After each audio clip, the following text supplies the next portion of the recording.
Hey, hi. Oh, what? I'm Brooke, And I'm Colette. and this is Midlife Mutiny. Welcome back. Thanks for watching. We have a great topic today. Yes, we do. How to ask for help. There we go. Yeah. I should have asked for help because Yeah. I forgot the topic. So, how to ask for help as a writer. Wait, are we starting there? Are we starting with no, who we're to starting- share with? No, because that's after we ask for help. Oh, okay. Yeah. Okay, so little real life parable. Is it a parable? I don't know. A real life example. Yeah. How about that? It's not a parable at all. Real life example. I had a billion scripts. Not a billion, but a lot of scripts. And A billion. They were in various states of I liked, I didn't like. I had this thing where I would finish the first draft and be like, I'm done. So then I had kids and I stopped writing for a while. Then I had kids and then I had cancer. So they all like hijacked the writing. I met Colette and I had to check out her writing first. I was like, okay, she's good. Wait, was it after you saw Serial Killer Barbie? Yes. Okay. Yes, I saw Serial Killer Barbie. Judging. She sat in the third row judging. Oh, full judging. I saw Serial Killer Barbie and then read part of Sister Cities Okay. and Deathly Hallows or 13 Hallows. 13 Hallows. Yeah, Yeah. because you helped me with the introduction of that. So- Anomalies you did the introduction of.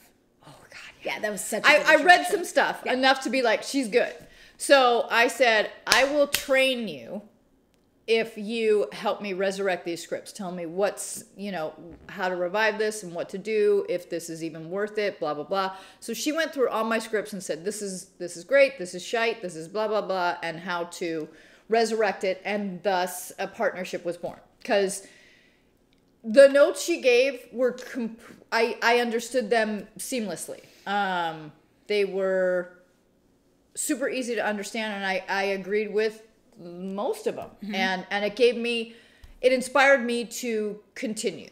And that's kind of what Shayla did with us, is she said, I want to write help. And we just kind of gave her a couple like, you can do it. And that's all she needed. So when to ask for help, honestly, you'll know when the time is right.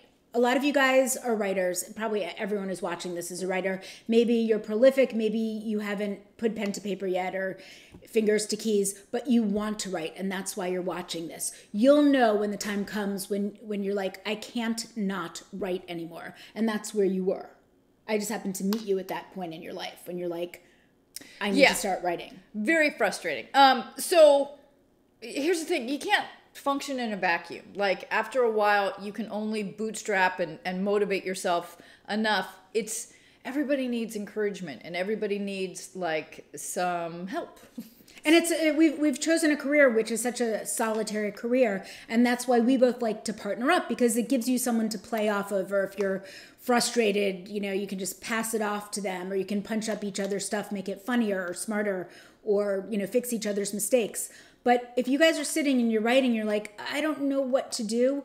There's so many options. You can join a writer's group. There's so many people out there who want to be in a writer's group. They're, what do you, masterclass you do, right? Mm-hmm. There's masterclass. There's so many famous writers who give long lectures about how to write. Reading's such a good way to get inspired. If you need writing prompts, if you want to write a story about a pig farm and you know nothing about pigs or farms, you can do research. It was the first thing that came to my head. Mm-hmm, mm-hmm. And you can do research about it, or you ask around. You're like, hey, who's a farmer? I need to get information. I've dug Just a hole. run it with it. Just go with it. Yeah, Just I've go. dug a hole and I can't stop. Mm-hmm. So that's when you ask for help, when it's beyond your scope. And it's okay to ask for help. We're constantly asking for help, both from each other and from people who know more than we do. They exist. So ask for help.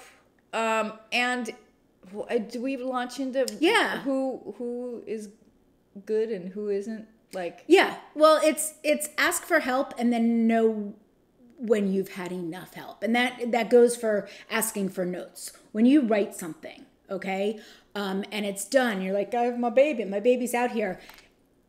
The people you ask to read it should be less than the people less fingers than you have on a hand. You know, I'm going through another analogy. Hey, you said terrible. But it took you too long to like come. Okay, To connect the dots. I know. Less than Less than 5 people. I mean, I agree. But the trick is finding your 5.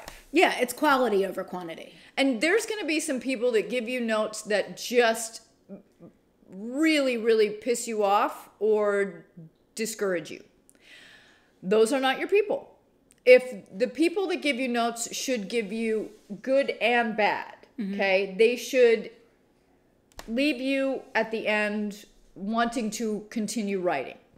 Those are good note givers. And what also is good is it doesn't help if someone's like, oh, this is the greatest thing ever. Congratulations. That doesn't make us any better. Yeah, there should be some kernel of, because you want to level up, like you're looking for help. Like there should always be something that someone gives you. I know my husband and I have very, very similar tastes. So I know when I write something, specific things that he will spark to. So I know that he's going to spark on certain things. I know Colette well enough now to know that she's going to spark on certain things and build on certain things. I've still been like Matthew Curry Holmes. Yep. Like he was a recent get. A friend of ours who's a great writer. I gave him The Last Bookstore when we were kind of trying to polish the last draft, and I was kind of stuck with one thing. And he read it, and he was so great, and he turned over a new possibility that kind of like changed the game for us. Like it next leveled that script for us. And he was don't become too big for certain people. You never know who's going to give you that great note that's going to really push your script to the next level. It's also a way of giving back. So people who have been where you're going, ask them. They can say no, and that's perfectly okay. I sometimes will pay people to give me notes because that way they treat it professionally, and it's a job. I'm like, here you go. It's a job. I'm paying you. I will trade. I'll say, I'll read your script or your book if you read mine, and give each other notes.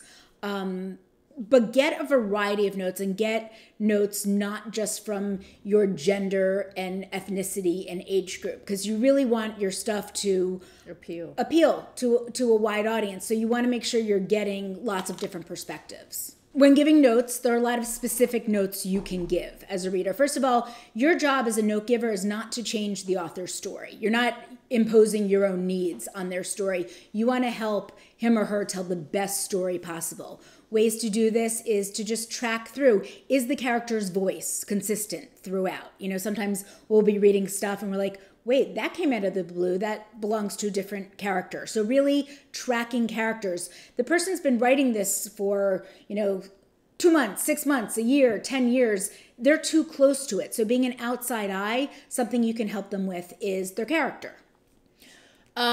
Another thing is flow. Like if I get a script, I will read it once just to see what flows. And anytime that something like strikes me in a good way, I will mark it in the script. Then I will go back if anything bumps for me, as in this never went anywhere. They never recovered this car that was like, what happened with that? If there are loose ends, I will do that. But if it flows in a certain way, like the tone that is set is consistent throughout, that's a big deal. If it starts to lose momentum, or if I find myself starting to get like bored or lost with something, I'll mark that area. So think about flow. Another thing, we both punch up scripts. We punch up dialogue, make it funnier. So what we do is we'll go through the dialogue, and if we see a joke, we'll just write it in. That's a freebie. Another thing with dialogue, people tend to overwrite. So the key is get in late, leave early. So a lot of times when we're going through, we will make sure there's not too much fat at either end, and we'll cut the top and bottom of a scene because most of the time you don't need it. Also, Colette. You never notice, Colette, that Colette, say their other people's names, Colette, 700 times like people will write. people write. So you're saying someone's name 700 times, like you Say it once. are a goldfish who can't remember. Nobody says names that often. Yep. Okay. And you can look at our parentheticals episode to know that we cut out every parenthetical, as all actors do in acting classes, because no one wants to be told how to act it or how to direct it. And as writers, we get so enthusiastic. We want to do everything. Let it breathe. Unless it's absolutely vital to something like whispers, like if it's not Right. a homogenous to the script, like if it's a note that has to do with this next line, then yes. Otherwise, don't direct. That's not your job.